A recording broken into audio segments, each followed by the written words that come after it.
everyone, this is KG Abino Vlogs, a Filipino actor based here in Kingdom of Saudi Arabia, and welcome back to my channel. Agad-agad, gawa natin ito ng reaction video, ang latest auditionee sa The Voice Generation, which is the Mama Land. Narinig ko sa story, guys, nakasali pala ito before sa The Clash. So, I am not pretty sure about that, pero yun yung narinig ko. So without further ado, let's all watch this kasi nakipag-agawan dito si Stel versus Julie. So titignan natin kung sino pipiliin. Without further ado, let's all watch this. They were gonna sing Banal na Aso if I'm not Mami ko yan. mistaken. Ganun ha. Pag nandiyan na, pag... Ay, cutie. Ay, tumawa. Okay. Takas ng simula.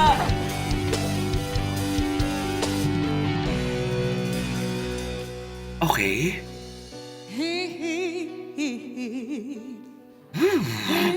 Crispy. Ang crispy naman. Yeah, wow. Okay. Harap ko sa jeep ang isang alin. Nagkaroon sa Si Stelio, alam na talaga na ano siya. ay nakapikit. Interested siya. Na may kumbento sa baba ng posa. Hindi na mapakali si Stel. Hindi na siya mapakali. Kasi may nanguhuli. Mura pa rin ang mura ang alin. Oh, love that. Oh my God, si Julie yung una. Okay.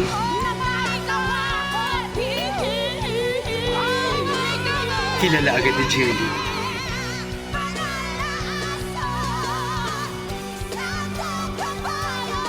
Grabe, hindi ko ma-distinguish kung sino yung tumataas.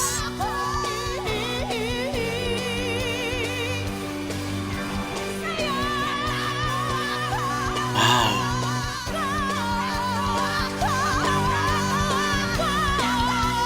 Oh!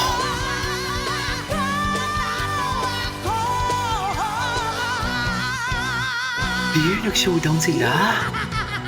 Ay! Ay, hindi pa pala sila tapos. Okay. Oh my gosh, talaga. Grabe. Kayo yun! Fritzy, Nina! Oh, Ah, si Fritzy. Parang nakalimutan ko na Fritzy. kita-kita tayo ulit! Because Kilala nyo? they joined the Clash. Hmm. Yay! Okay. Hello po, gusto ko lang po malaman kung sino po kayo and taga saan po kayo. Si Stella eksena agad. Si Stella eksena agad. Ako po si Nina Holmes. From Ayaw niyang magkaroon ng report Grabe si... meron agad connection from Las Piñas po. Di mo kaya. May connection din tayo. Oh, di ba? Nakausap ko sa The Clash. Yes! Hindi mo kaya. Close to my heart. Salamat. Alam niyo po ba, nung narinig ko pa lang yung hi, sabi ko, Oo magiging nga. matinding performance to, rak-rakan to. Andun yung energy, andun yung stage presence, andun yung star quality, andun yung Galing ni voice Stella quality. mag-ano? Ako sa inyo, dito na kayo sa akin. Himay. Dadagdagan natin ang quality nyo. Dadagdagan Oh my natin God. ang Oo, SB19 Did yan not eh. make it to the Clash. But all of them naman, lahat naman ng coaches, perfect. Ibang klase talaga silang mag-perform. As in like, ilan sila, like dalawa sila sa pinakamagagaling na sumali noon sa The Clash. Kaya Talaga? Fritzy, Ninya? Now, para kayong mga nangangain ng... mga halimaw. Fritzy and Ninya. We started sa isang singing contest. Okay. Nagka-partner kami dun sa contest na yun. And then, it started it. Ah, sa The Clash. Tuwan kami. Pareho pala kaming mami. Sabi, tapos yun na, doon na nag-start na parang, ay, ganito ka din pala. Ganito. Okay. Kids mo. Ako, I have 4 kids. 14, magto-13 yung isa. 9, and then 8. Ako naman po, isa lang. Daughter. Ang gaganda naman ng mga mamis na to. Nakaisip ng pangalan. Ikaw yun. Ako nag-suggest sa kanila. Gaganda naman ng mga mamis na to, uy. Ay, kasi mamis tayo, gawin nating mamalan. Tapos sabi niya, Yan. ay, ang ganda, unique. Sabi niya, Hindi na ako hindi nag-second thought. Parang, ay, Mama Land. Diba? Pagkatapos ito, mga solid, mga malulupit na mamas. Yes. Ready. nandigan mo na, mama ka na eh. Oh, di ba? Strong woman. I'm very hands-on, mom. Wala kaming kasambahay. Ang trabaho ko at night, and then pag uwi ng bahay, gigising ako ng 4. asikaso na ako sa school nila. And then sa tanghali, lunch. Ganun ang routine ko every single day. Pero at the Okay. same time, I enjoy what I'm doing because I know someday magbubunga lahat yun, malalaman ng mga anak ko yung time na and effort na binibigay ko sa kanila. Sa akin naman, ano lang po, ini-enjoy ko lang yung pagiging mommy. Yung iba kasi parang nape-pressure. Ako parang chill lang. Ang gagandang Yung mga mommies, gaganda nila. sa generation ngayon, yung mga adjustments. Gusto ko na maranasan niya yun ng hindi siya nape-pressure sa dapat niyang gawin o dapat ganito. Pareho kaming nasa learning process. Gusto Okay. ko maging chill lang na mommy. Ganun. Parang Ayan. Coach Julie sila pupunta. Pag may gusto mo ng bago, Sabihin. hirapan mo talaga. Ayan. Bardagulan na. Pero mag-away yung mga dalawang coach na umikot para sa inyo. Ako naman, mag-reason out lang ako kung bakit ako hindi umikot. Sa Ayan. totoo lang, because your voices are so powerful.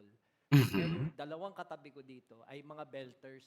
So sa tingin ko, sakto yung silang dalawang umikot para sa inyong dalawa para kayo ang mahirapan. I also Ah, wanted to tell because true.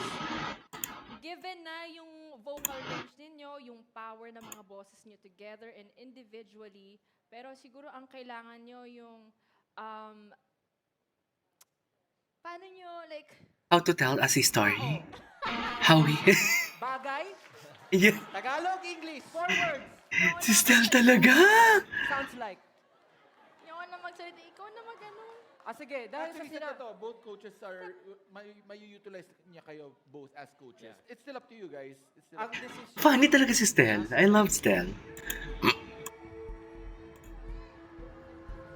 Sino kaya ang pipiliin nila? Sino ang pipiliin nila? Julie? Sino? Julie? I want Julie. Kasi baka makita kasi sila sa Takla Show. Hindi, unang-una sa lahat, maraming salamat po for, Maraming po salamat. of course, Tingnan natin. you guys. Maraming salamat po for the opportunity. Nahirapan po kami sa totoo lang. Kaya kailangan mag-decide na tayo. Kaya ang pipiliin namin ay si Coach Julie, natalo si Stel! Sayang, Stel. It's okay. So yeah, there you go guys. That is all for today's video. The mamalan banal na aso sa The Voice Generation. This is KJ Vlogs and see you on my next vlog. Bye!